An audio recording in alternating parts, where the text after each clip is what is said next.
फरवरी 2021 को पेश आम बजट में वित्त मंत्री निर्मला सीतारमण ने यह घोषणा की थी कि सार्वजनिक क्षेत्र के बैंकों का निजीकरण किया जाएगा। सरकारी सूत्रों के अनुसार सरकार पहले चरण में कम से कम 2 सार्वजनिक क्षेत्र के बैंकों का निजीकरण कर सकती है। 14 अप्रैल को नीति आयोग, भारतीय रिजर्व बैंक (RBI) और वित्त मंत्रालय के वित्तीय सेवाओं और आर्थिक मामलों के विभागों के वरिष्ठ अधिकारियों की बैठक है।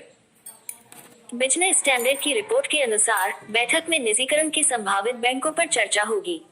सरकारी सूत्रों ने बताया कि सरकार ने निजीकरण के लिए मझोले आकार के 4 बैंक शॉर्टलिस्ट किए हैं।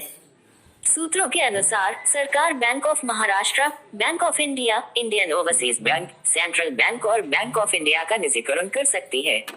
अगर बैंकों का निजीकरण होता है तो इसका सीधा असर ग्राहकों पर पड़ेगा।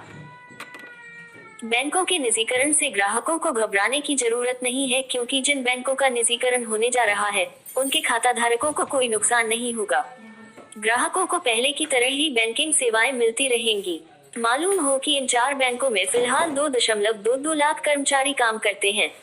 सूत्रों का कहना है कि बैंक ऑफ महाराष्ट्र में कम कर्मचारी होने के चलते उसका निजीकरण आसान रह सकता है। अभी तक निजीकरण के लिए किसी भी बैंक का अंतिम चयन नहीं किया गया है। दरअसल इस समय केंद्र सरकार विनिवेश पर ज्यादा ध्यान दे रही है। सरकारी बैंकों में हिस्सेदारी बेचकर सरकार राजस्व को बढ़ाना चाहती है और उस पैसे का इस्तेमाल सरकारी योजनाओं पर करना चाहती है। सरकार ने 2021-22 में विनिवेश से 1.75 लाख करोड़ रुपए जुटाने का लक्ष्य रखा है। वित्त मंत्री निर्मला सीतारमण ने 1 फरवरी को 2021-22 का बजट पेश करते हुए सार्वजनिक क्षेत्र के 2 बैंकों और एक साधारण बीमा कंपनी के निजीकरण का प्रस्ताव किया था। स्टैंडर्ड की रिपोर्ट के अनुसार बैठक में निजीकरण के संभावित बैंकों पर चर्चा होगी। सरकारी सूत्रों ने बताया कि सरकार ने निजीकरण के लिए मझोले आकार के 4 बैंक शॉर्टलिस्ट किए हैं।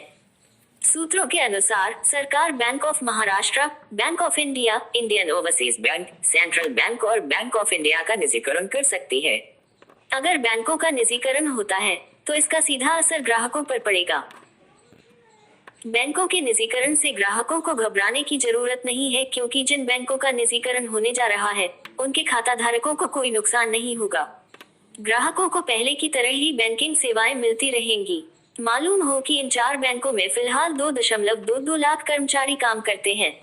सूत्रों का कहना है कि बैंक ऑफ महाराष्ट्र में कम कर्मचारी होने के चलते उसका निजीकरण आसान रह सकता है। अभी तक निजीकरण के लिए किसी भी बैंक का अंतिम चयन नहीं किया गया है। दरअसल इस समय केंद्र सरकार विनिवेश पर ज्यादा ध्यान दे रही है। सरकारी बैंकों में हिस्सेदारी बेचकर सरकार राजस्व को बढ़ाना चाहती है और उस पैसे का इस्तेमाल सरकारी योजनाओं पर करना चाहती है। सरकार ने 2021-22 में विनिवेश से 1.75 लाख करोड़ रुपए जुटाने का लक्ष्य रखा है। वित्त मंत्री निर्मला सीतारमण ने 1 फरवरी को 2021-22 का बजट पेश करते हुए सार्वजनिक क्षेत्र के 2 बैंकों और एक साधारण बीमा कंपनी के निजीकरण का प्रस्ताव किया था।